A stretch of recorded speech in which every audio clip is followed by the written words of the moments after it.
to Geared for Growth. I'm your host, Mike Mortlock from MCG Quantity Surveyors. Today we're talking about generational or intergenerational wealth and how you can build intergenerational wealth for your future family or current family. We're talking to the wonderful Rob Panetta from Lux Buyers Agents in Melbourne, and he walks us through how his mindset changed when he became a father. The fact that Australian property prices are such that in future generations, it's likely that the bank of mum and dad is going to be crucial to get into the property market. And he gives us some tips on acquiring properties and the types of properties that he sees as serving you in your goal to create that intergenerational wealth. It's an awesome interview with Rob. Here he is. Rob Panetta, thanks for joining me on Geared for Growth. Thanks, Mike. Thanks for having me. Normally, we're having this conversation without me present. What a weird way for me to say you've been a listener of the show. I have.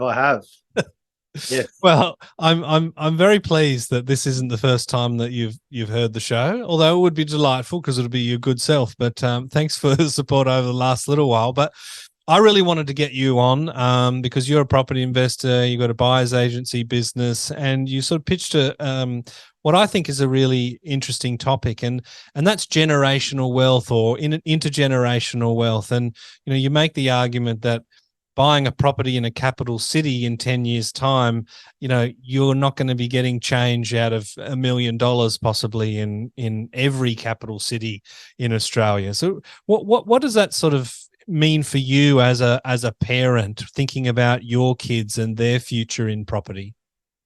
Yeah, well, I'll start with how I grew up. Basically, I grew up being raised half by my grandparents and half by my parents. And the reason for that was my parents were constantly working and trying to provide a better life for me and my sister. So I will be honest, we didn't come from much. Everything I own, I've had to work for and pay out of my own pocket. So my grandparents, they were migrants from Italy, as well as my dad, who came over to Australia on a ship. He was only 17 when he came over, and he had nothing to his name, just a suitcase full of clothes. He didn't speak a word of English, so try imagining coming over to a foreign country where you don't speak the language, you don't have any money, and you just got a suitcase to your name. Well, I think it's a bit like me trying to say, buongiorno, Rob, and then I go, Yeah. oh gosh, Mickey Amo, Mike, Ich wohne in, no, that's German. It'd be a mess, right? And I'm doing that as sort of like a joke, but this is moving your whole life to another country. Learning the language is a little bit more serious. Yeah, just to get yourself further and have a better life for yourself. That's, I think, what he was trying to achieve by coming to Australia. Yeah. And honestly, don't make any apologies for that, because if there's one thing that I've learned is that these podcasts, I think, tend to be received better when somebody has a more identifiable background. There are heaps of, first and second generation migrants that are interested in property and the property market. And if you were to come in and say, I got my first start when my, old man gave me $1 million and said, buy yourself a Ferrari, and with the rest, you must buy a property. And it's like, now I got $20 million. Nobody really learns anything out of that. So I think it's good to be able to have a background like that and say, well, here's my trajectory and here's what I'm doing. Yeah, absolutely. Like I have mad respect for my parents and what they've accomplished, like putting a roof over our heads, owning their own property. And at the end of the day, they're creating us with opportunities that they could only have dreamed of. Yes. Back in the day, yeah. But my family grew up just being taught to work, save money, keep it in the bank, pay your taxes, and then pass it on to your kids. Whereas now you search on the internet and you have your answer in 2 seconds. So yeah, like it was hard for me to ask my parents for advice about property because they haven't been where I want to be with property investing. So I had to go out there and learn and grow on my own. And I can proudly say I'm the first one in my family to venture out and and have multiple properties and own my own business. But say I followed in the same path as my parents, I probably wouldn't be sitting here with you today. Yeah. Yeah, absolutely. And you owe them a debt of gratitude for establishing a life on the other side of the country, I suppose. But interesting that you sort of, they follow the typical, I guess, people of that generation. It's like, you work hard, you get a job, you pay down the mortgage because debt is a proper thing. You don't want to owe anybody anything. And It is bad. yeah. That's their mindset. Yeah. Yeah, and we've talked before a number of times on this show about, the power of the immigrant work ethic. Like the work ethic is just next level, right? It's get in, get a job, work hard, pay it off, and then, hopefully at the end there'll be a life for you. When did you sort of start realizing that debt is actually something that could be utilized to build equity? Yeah, like I realized, I reckon mid-20s probably when I first bought my first property. Yep. That's probably when I realized, yeah, look, debt is actually your friend. It will help you leverage and get to your next one and your next one after that. Yeah. So you don't necessarily have to pay down that debt to get ahead. Yeah. Whereas, back in the older generation, they probably wouldn't have access to this sort of knowledge. Yep. Yeah. And so when it comes to, I made reference to you before in being a father and thinking about the future real estate market. And I guess as a society, we have a high rate of home ownership compared to other parts of the world because as Australians, we value that, right? And I guess, most parents are sort of looking at the property market thinking, if I'm going to have my children own property, then there's a fair chance that I'm going to need to be one of the banker mum and dad statistics, right? So how did having sort of children and an interest in property make you think about, developing a portfolio that enables you to help them? Yeah, look, having children has changed my mindset completely on life and as well as property. I find myself focusing on the bigger picture and less on the small, insignificant things in life. I believe in myself and my abilities, and that plays a huge part in your mindset.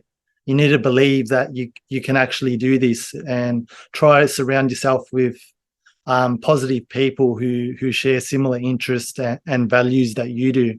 Yep. Now, having kids, you don't realize how much of a responsibility it actually is raising a little human who pretty much you got to do everything. They rely solely on you for absolutely everything. So your priorities shift from being focused on yourself to being focused on your children and what sort of life you can provide for them. Now, it's not all rainbows and butterflies. They do test your patience at times, yes. But that's all part of the process of parenthood. Yeah. Yes, no, you're preaching to the choir there, mate. I got a few little terrorists myself. But like you, I'm kind of thinking, all right, well, with the pace of property growth and, you can compare like to our parents' generations, the asset price to salary ratio was a lot smaller than it is now. It does sort of beg the question, where are we going to be in your future? And I think the smartest thing, if you are wanting your children to own a property, is to plan for being able to assist them with that. So when it comes to building your net worth, obviously property is your vehicle of choice, but what sort of strategy have you adopted, and do you adopt with your clients about building that asset base for people that are wanting to be able to potentially help out their kids? Yeah. So, how was the question? How would you go about achieving generational wealth? Yeah. And what sorts of properties do you look at? Yeah, like firstly, I would invest in education before anything. Education is one of the most powerful tools to build wealth. Educate yourself and your children about financial literacy, entrepreneurship, and investing. Like, I'm a buyer's agent myself, and I still learn new things every day about property. Like, you can never stop learning. And ultimately, if you put the time and effort, you'll reap the rewards. Yep. And that's with anything in life. Practice makes perfect, I believe, is the saying, Mike. Yeah. Is that right? Yeah.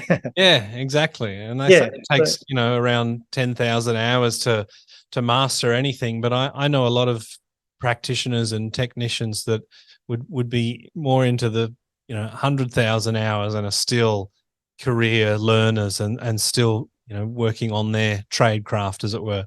Yeah, no, it's good if you try at least learn one thing from each person you come into contact with, because it's something that you didn't know the previous day, and that will help you grow as a person as well. Yeah, so some items that I suggest your listeners could help get their education going would be maybe listening to some podcasts. I know for me it's been super helpful on my journey. You could read some books, do some courses. You could also reach out to people that where you want to be in life, and what is the worst that can happen? They can say, "Sorry, no, I haven't got any time for you." So those are some tips that you could do to further your educational. And yeah, and I've sort of found myself that people that have dedicated their lives to getting a certain skill set or a knowledge base are only too keen to share that. Of course, you get occasional exceptions to the rule, but most people, I think, are very generous with their time if you're open and honest about who you are and what you're doing and what you're trying to achieve. If you're trying to get advice so that you can sell it into a course that you're developing, that's where people be going, oh, no, I'm not interested in helping that. But if you're just like, I've been watching your stuff, I'm a fan, I've got a couple of questions, is it okay if I ping them your way? I think more often than not, you'll find people be more than willing to do that. The Geared for Growth Property Investing podcast is presented by our business, MCG Quantity Surveyors. If you're an investor or a property professional looking to get the best tax depreciation deductions for yourself or your clients, please get in touch with us at mcgqs.com.au. It's our mission to help as many property investors as we can to maximise their claims and maximise their property education as well. Yeah, to provide some value every day of the week. I know I've got time for anyone that wants to ask me a question, because you just never know who that person is. It could lead to something else. So I'm always open. My door's always open. Yeah. And when we're talking about generational wealth, I'm guessing if that's the strategy for you, then is that more of a looking for the growth assets to build that base so that you can then potentially look at more cash flow items, or do you favor a balance? What's your sort of philosophy? My philosophy would be like, if you're just starting out, also it depends firstly what you're looking to invest in. Like, it'll depend on your investment goals and your budget and how many properties you have in your portfolio and your risk tolerance. But I've always been a firm believer in investing in established properties when you're starting to build out your portfolio. You have options when investing in the right established houses. You can have multiple exit strategies compared to, say, buying a house and land package where you typically get blocks in the 300 square meter range. Your house has already been built to spec. There's not a lot of room to add value anywhere. And buying off a developer, the price is already inflated. So it'll limit your capital growth in the future. And most homes being built around you will be similar to so what's going to differentiate your house from theirs? Which will ultimately sometimes lead to oversupplying and will hurt your capital growth in the long term. But for you, it's quite common that in new houses you'll get a good tax depreciation schedule. So if you're Mike, I would definitely be buying a new house on that package. you know what? Like, it's funny you mentioned that, because I did a podcast with Todd Sloan a little while ago, Pizza and Todd. I listened to his Pizza and Property podcast. That's one of my go-tos. Oh, good. I got a missed call from him today, actually. Sorry, Todd. This will go to air a couple of weeks later, so none of it'll make sense. But we did an episode about the best property to buy for depreciation deductions, and then I explained something that was, had 400 units in a block and two swimming pools, and a gym and 8 levels of basement, all that sort of stuff. And the point is that the property for the best depreciation deductions is most likely a terrible investment. So depreciation is a bonus. It's not a strategy. And we were talking off air about the cutoff date for depreciation claims on the original building structure being 1987. The first or second investment property I ever bought was built in 1985, which is, of course, heartbreaking for me because I'm like, so close to the deductions on the original structure. But that goes to show even a depreciation nerd like me understands that the asset and its performance is so far going to outweigh any tax benefits. Oh, absolutely. Don't invest to save tax. No. If it's there, give it a good squeeze. Absolutely. That's what we do. It's a little added extra bonus, little cherry on the cake. Is that how you say it? Yeah, cherry on top. The cherry on top. Yeah, you can put it on a cake, mate. I'm not here to judge. Whatever. Yeah. If that's what you're like cherries, just put them all on the cake.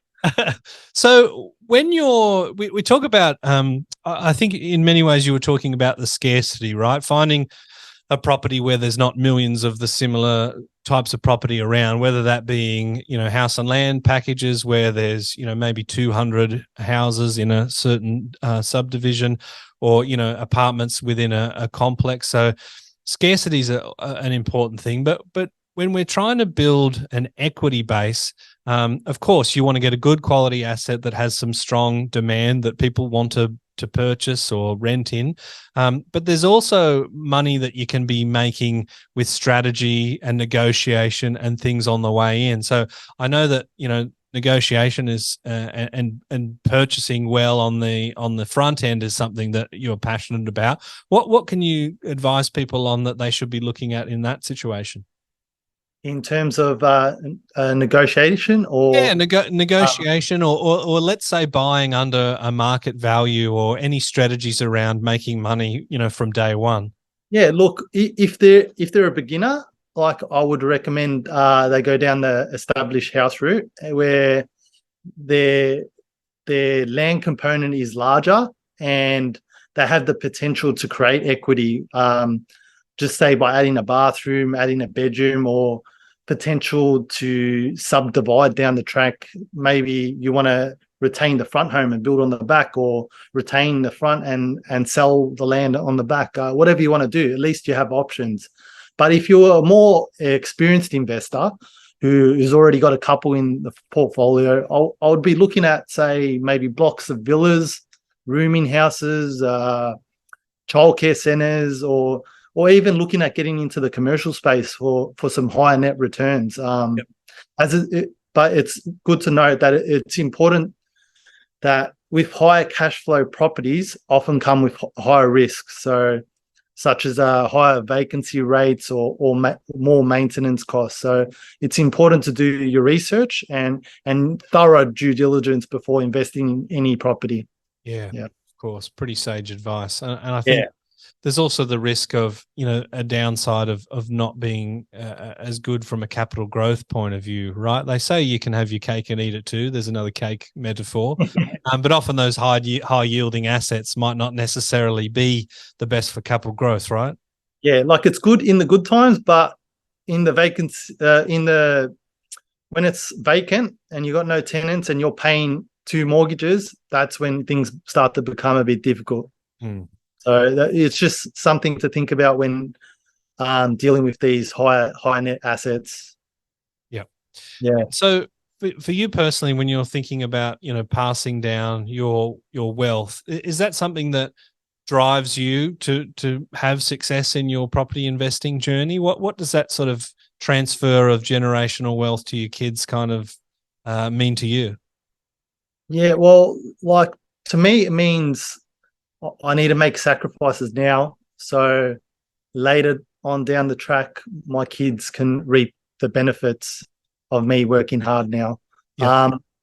I've personally had to make sacrifices to obtain my portfolio. I sacrificed going out with mates, not buying the latest phones, or not driving the best car. Yeah. I've worked 60-hour weeks, working my ass off. I've given up playing sport. Like that's just to name a few. So you might find that things that used to be important to you, such as your career or hobbies, are now taking a back seat to the needs of your family.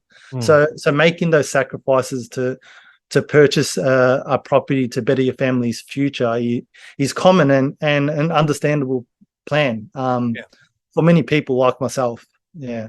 And sorry. Yeah, no, go ahead. And what's sort of the end game for you? What's the plan, and what does success look like for what you're trying to build and achieve? Look, I just want to make sure that my kids in the future are financially secure, they're stable. I would like to provide them with a house each because I have 2 kids. That would be the ultimate goal. Have 2 for them, and then I'm living in the Bahamas somewhere. That's the goal.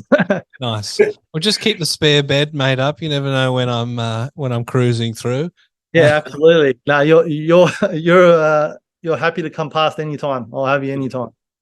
What do they drink there? Rum on ice. Rum on ice. Huh? Not in Melbourne. No, not in Melbourne. No. In Bahamas, yeah, absolutely. Beautiful. So, in rounding out the discussion today, can you sort of give us your best tips when it comes to, selecting these assets that are going to be the performers to give that generational wealth, and any negotiation or purchasing tips along the way that you think are important to the way that you've been able to acquire and continue to acquire property? Yeah, no, absolutely, Mike. Well, my 3 top tips for everyone listening out. They're about making offers, and that's an important part of the buying process. One of the most crucial parts. So for number 1, nothing great comes from being comfortable. It's in the uncomfortable where you will be rewarded. Now, I'm not sure if that is a quote, but if it's not, it is now. Hyphen Rob Panetta. I will let you use that one, Mike. If it's not. Now, so what I mean by that is if you're someone that is a bit introverted and wanting to purchase a property, you need to step out of your comfort zone and be calling, emailing, texting agents weekly. You need to be top of mind. So when your brief comes up, they think, oh, shit, Rob, yeah, he's been hassling me for the last month. Let's shoot this property over to him and see if we can get a deal done. Yeah. And bam, that's how you get a leg up on the competition. Yeah. So my second tip is when making an offer on a property, do not offer basic numbers. And what I mean by that is, let's just say you have a listing price of 850,000 to 900,000, and you're wanting to put in an offer at the top end of that range. You're not putting in an offer at 900,000. You're putting in an offer at 902,000, because 9 times out of 10, everyone that is putting in an offer lost my train of thought. Because 9 times out of 10, everyone that is putting in an offer will be at 900,000. And I have a real life example to share with you guys today. Yeah, please. Just as recently as Monday, that just went past, I actually secured a property for a client, which was hotly contested. There was 7 offers on the table. The top end of that range was 425,000. And I said to my client, look, I feel if someone's put in an offer, they would put it in at 425,000. And I said, why don't we make an offer at 427? And you know what happened next, Mike? I think you got this property. Absolutely. It was enough to secure the property by a couple of thousand. Yeah. But if I was like most people, I would have lost out on the property, or I might still be negotiating now and potentially paying a larger amount.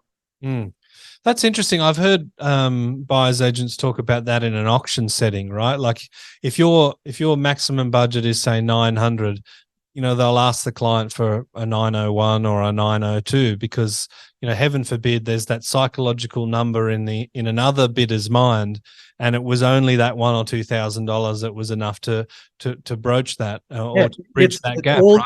It's all I can't even say the word psychological. Yep, that's the one. It's all in the mind.